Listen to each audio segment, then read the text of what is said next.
It's a bright, sunny day in Gotham City, but amidst the springtime hustle and bustle, a cloud of gas spreads menacingly across the city streets. Daytime news coordinates quickly. I repeat, someone appears to have launched a chemical attack against Midtown Gotham. The scene has been pandemonium as the police work to clear the area. Helicopters roam the skies trying to get a clear view of the goings-on inside the gas cloud. A gas attack with harmless gas? One reporter noted. It's almost like someone wanted to clear the area. Looking at the perimeter, it's tightly circumscribed, like a stadium or an arena. In the center of the cloud, a giant hulking titanium suit of armor stands tall amidst the buildings and abandoned streets. The gargantuan mech whirs and grows, its high-tech machinery processing data at tremendous speeds. Within the chest of the mech, a bat symbol, plain for all to see, announces the iconic owner of the suit. Come on then, Batman calls from inside his mech armor. it's just you and me now. You think you can take me here in my city? Then step into the ring. Welcome to Gotham. 30 minutes later, Bruce Wayne is having horrible visions. He dreams of doomsday scenarios, terrible alien attacks, with one central moment always the same: his own demise. Alfred wakes Bruce from his troubled slumber. I'm sorry, Alfred. This injection should put an end to the visions. Alfred carefully puts the needle to Bruce's skin, giving him what they hope will be the cure to Batman's most recent run-in with Jonathan Crane's fear toxin. Holed up in his newest high-tech hideout, Batman has Alfred's daughter Julia scanning the entire city for ongoing crimes. Alfred and Bruce take a moment to reminisce as they stare out across the Gotham skyline. Look at it, Alfred says. The city will outlive us all. It gets younger, we get older. Bruce smirks at his old friend. You get older, I get better. I'm in my prime. Alfred ribs back. Sorry, sir, I couldn't hear you through all the bandages. Just remember, you're not a god, Master Bruce, But the two men's friendly conversation is interrupted when Julia spots something approaching at high speed. What the hell is that? She has no time to wonder aloud. Rah! Screams Wonder Woman as she careens through the reinforced bulletproof window, sending shards of glass scattering across the room. She mercilessly collides with a bandaged and still bruised Bruce, taking him by the collar and pummeling him into the concrete floor. Ripping him up in her ironclad grasp, Wonder Woman quickly and roughly flies him out of the safe house and into the Gotham skies. Bruce coughs weakly. Diana, he starts to say. Quiet, Bruce, Diana responds curtly. I'm not going to listen to you anyway. But Bruce Wayne has never been one caught without a trick up his sleeve. Reaching into his utility belt, even as the wind whips around him, Bruce removes two small patches. Deftly placing them on Wonder Woman's temples, violent sonic vibrations sound deep in Diana's ear canals. She loses focus from the instant pain and loses her grip on Bruce as she flies. Batman tumbles out of the sky into Gotham Park, where moments later Diana lands to finish what she started. You're only prolonging the inevitable, Bruce, she tells him without a hint of the usual mercy in her voice. Damn it, will you just talk to me? Bruce begs her. What the hell is going on? Wonder Woman stands over Bruce, who struggles to stand after such an impact. It's simple, Bruce. The League is here to do something we've wanted to do for a long time.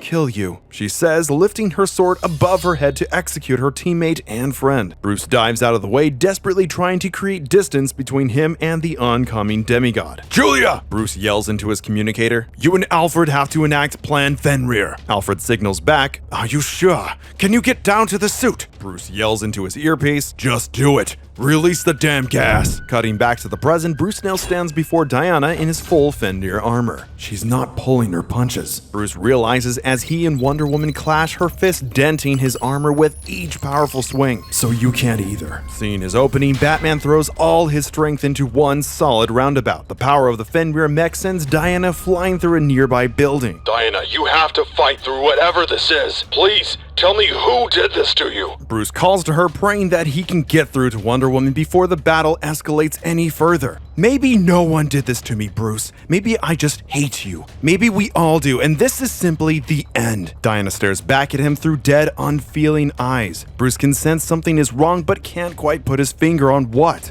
Wonder Woman charges back at Batman at speeds no man could muster. There isn't any armor in existence I haven't cut through, she says between swings as she chops and glides her sword between the notches and weaknesses in Bruce's armor. Eventually, Diana stands above her victim as Batman lays bleeding on the ground. Shh, just let it go dark, Bruce.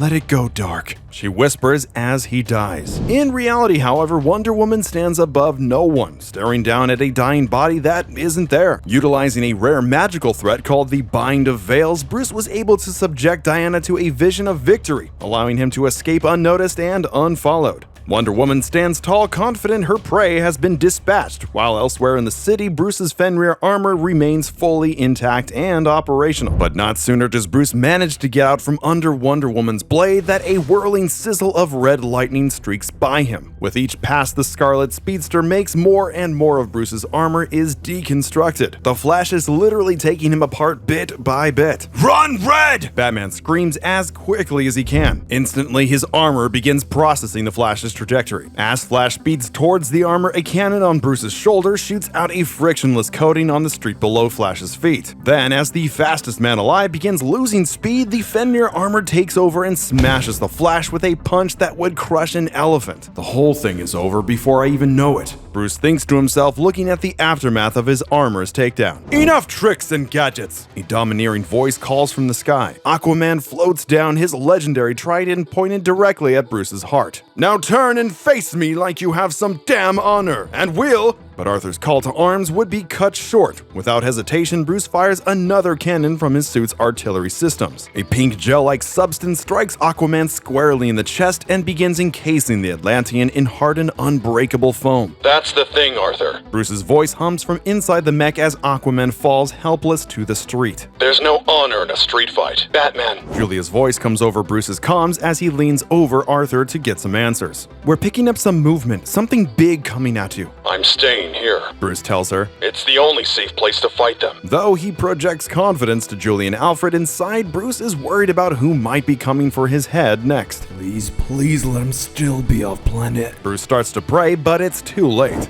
A deafening boom echoes inside the Fenrir mech as Batman is hurtling through a nearby wall into a grand theater. The rubble shifts and threatens to swallow the mech entirely as Bruce struggles to regain control of his armor. He looks up to the sky, staring out of the gaping hole that the impact left in the side of the theater. Superman, in all his wonder and glory, flies easily down to the floor. Hello, Bruce, he says. Sorry about your little Justice Buster suit. Again, Batman tries to reason with his attacker. Clark, please, see through this and talk to me. Who did this to you? Superman hovers above the floor as the Fenrir armor finally rights itself. Clark nearly laughs. Who?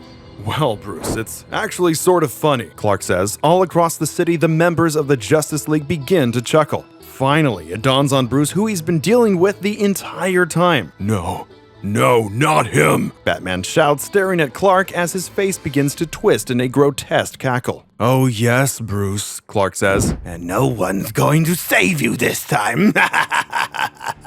Within moments, Batman was in the fight of his life. Superman brought down the full force of a boulder on the Fenrir armor, causing Bruce to be shot down into the lower levels of the theater. Hi, Bruce! Clark cackled like a madman as he followed his friend down into the depths of the basement. All he sees is a target. Batman knows, seeing no sign of his old teammate behind Clark's eyes. Not the slightest flinch, just glee. Understanding that this could very well be his last stand, Batman powered up the Fenrir armor's anti-Kryptonian capabilities, bathing the pitch-black basement in grim red light. One seismic blow sent the Man of Steel to the ground as Batman desperately fought for his life. You like the knuckles, Clark? Bruce said, referring to the pinpoint red energy cells located on the Fenrir's fist. Each pod contains microscopic red suns collected from dead solar systems. I call them my red giants. Again and again, Batman struck Superman, the red light of his armor greatly weakening the Kryptonian and leveling the playing field between the two. An uppercut sent Superman crashing through the streets above and back out into the sunlight. Laughing maniacally, Supes unleashed his heat vision, hoping to sear through Bruce's armor and pierce the man inside. The Fenrir's deflector shields came up just in time to reflect the heat vision harmlessly into the atmosphere, however, and Bruce lived to throw another punch. But the Joker-eyed Superman wasn't playing fair. His next heat vision strike was launched towards the nearest building, melting the supports and toppling the entire building down onto Batman. With the Fenrir armor crushed and useless, Clark cut through the metal exoskeleton with ease, yanking the entire mech out of the rubble rifle and launching them both into the sky. Where are you, Bruce? Clark chided as he ripped through the layers of protection with his bare hands looking for the operator inside. Clark, listen to me. Bruce called as the last of his protective armor was stripped from him. Clark, please, this isn't you, it's him. Clark looked down at Bruce with nothing but disdain in his gaze. Superman paused for a moment and then said, He says beg. Batman's eyes turned to steel. He stared at Clark in the face, both knowing that Batman would never beg for his life no matter the cost. Bruce spat in Clark's eye, but it wasn't purely disrespectful. Alfred calls it kryptonite gum. He thought the small wad of chewable rubber made contact with Clark's skin, causing Superman to double over in pain. Clark dropped Batman, almost instantly falling unconscious midair. Together, Superman and Batman plummeted towards Gotham Harbor, impacting with a splash and allowing Bruce to escape the Justice League's clutches. Back in the safety of one of his caves, Bruce, Alfred, and Julie assessed the Joker's new strain of toxin. Having collected and sedated the Justice League, Bruce was able to ensure Joker wouldn't have any superpowered sidekicks to do his dirty work for him. He's planning something big, Bruce said, which is why I have to catch him. And why you need to get somewhere safe, both of you. Alfred's anger came out at Bruce's suggestion to go into hiding. No, he told Bruce. When he attacks you, he attacks us all, this family. But Alfred's brave words were undercut by a sudden coughing fit, betraying his frailty in old age. Bruce knelt before his caretaker. You want to stay, Alfred? I'm not going to fight you, but at least rest. Alfred stared Bruce dead in the eyes. I'll be fine, sir. Now, if you'll pardon my language, go get that bastard. Batman made his way to Arkham Asylum under cover of darkness. In the entire city of Gotham, this is the place I hate the most. He thinks to himself as he traverses the halls and cells that he knows so well. Slowly and silently, he makes his way to the Joker's cell, the one reserved for the clown when he's locked up. Walking inside, emotion and anger overtake Bruce. He rips the chains off the wall, tears the meager bunk to shreds in rage. After the commotion, a meek voice sounds out in the silence. Batman, are you all right? An orderly asks. I'm fine, Mr. Border. Batman tells him curtly, continuing on with his investigation of the cell. The orderly keeps monologuing as Batman stands inside the cell. When I first arrived in Gotham, I did want to help. It's all I wanted to do. I wanted to help you most of all. But then I saw that there wasn't any helping you. Then the man's tone changed drastically. Because you don't see a helping hand, even when it's right in front of your face. Batman whipped around. What did you But it was too late. The cell doors clanged shut behind him, trapping Batman in the very cell he'd sent Joker to so many times before. Batman stared out of the bars, helpless. You really don't recognize me, do you? Border said. Batman struggled against the bars that held him. Border is a homophone for border, which is an obsolete word for... Batman finally put the pieces together. Jester. My God, he whispered as he watched the orderly wipe the makeup from his face. Suddenly, gas began seeping from the floor and the walls, creeping towards Batman. The Joker was staring back at him. His sinister grin and cold shark eyes shook Bruce's soul as 3 words escaped the clown's smiling lips. You miss me? The oxygen in the cell was dwindling and Batman was beginning to collapse. Joker screamed. The gas getting to you? It's a little paralytic I cooked up here. I know you immunize yourself to so many, so it's something special. Batman slumped against the bars. He moaned, unable to speak. Joker responded gleefully, It's really me, Bats. I've come to see you one last time. You won't be able to move when it all starts, Joker told Batman as he slowly slipped from consciousness, desperately trying to hold on. You'll be aware, of course, the first infection, the second and third, the party growing. You'll see it happening, but I'm afraid you won't be able to do anything at all. As he spoke, images of what would soon befall Gotham played in Batman's mind. A citywide infection with no cure or hope of stopping the toxin from spreading. Sounds dreamy, eh? Joker screeched as he looked in at Batman through the cell door. See, Bats, this time, no more games, no more jokes. I'm just here to close up shop. Slowly, as Bruce watched, Joker took a long pistol with his iconic Bang Joke flag hanging off the barrel from his coat pocket. Then I promise you one thing, Joker said. When you come out of it, everyone in Gotham, the whole city will be laughing at you. With that, Joker's finger squeezed the trigger and a horrible bang ripped through the walls of Arkham Asylum. Batman stared, paralyzed at the screens in front of him. He was back in the Batcave. Joker wasn't going to let him off that easily after all. Even though he couldn't move, the rage was plain as day on Bruce's face. You're better than this, Bruce thought to himself. You're not 32 and strapped to a chair, poisoned, paralyzed. He's just another criminal and this is just another case. You're bigger than your feelings, bigger than your body. As Batman's eyes stayed glued to the screen, a blip of the map of Gotham appeared. Biohazard, it read. Joker's game had begun. Bruce began to sweat as his brain struggled to make his body move again. Eventually, Bruce yelled as he regained control over the poison's effects. The second Bruce was back to himself, he snapped into action. Gotham had already collapsed before his very eyes as the Joker toxin spread, and Bruce wasn't about to let it go any further. A virus that spreads like laughter, he said as Alfred and Julia clued him into the tests they had run on the sample already. I've created nearly 100 cures for Joker toxins over the years, Bruce told Alfred confidently. How many have you tested so far? Alfred looked downtrodden. Bruce, he started, but Julia interrupted him. We tested all of them.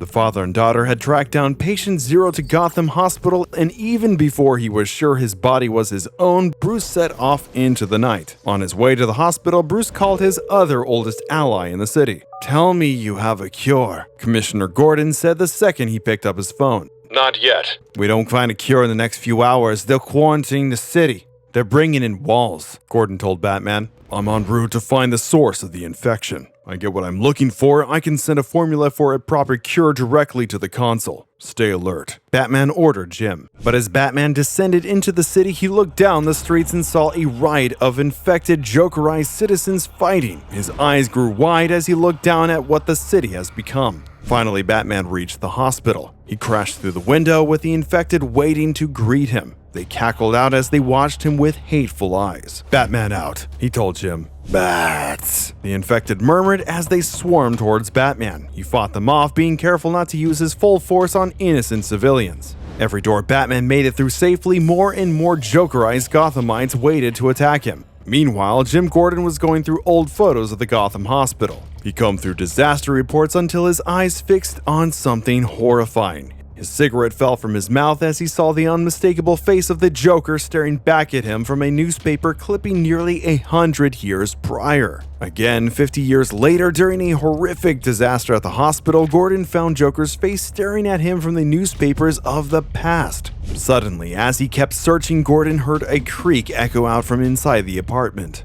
Who's there? Jim yelled, standing and hefting his pistol. He crept through his house, but when he approached the closet, a giant boxing glove on a spring sucker punched him, sending him to the ground. As he fell beside the bed, two dark eyes lit up from underneath his mattress. Knock, knock, the clown's voice said. Meanwhile, Batman had finally made it to the room of patient Zero. When he walked into the containment unit, however, he saw a face he never expected to see. It can't be, Batman whispered as he looked at the smiling face of Joe Chill staring back at him, the man who murdered his parents. When Batman turned, his world had suddenly become more colorful and dynamic. He watched as a young boy named Duke Thomas and his family played out the exact night Bruce had lost his parents. No! Batman screamed as he was helpless to save the boy. Gordon screamed as Joker began crawling out from beneath his bed. Oh, come on now, Jimbo. Joker toyed with him as he crept closer. Joker snapped his fingers and the curtains in Jim's apartment went up in flames. He laughed maniacally as Jim scrambled for safety.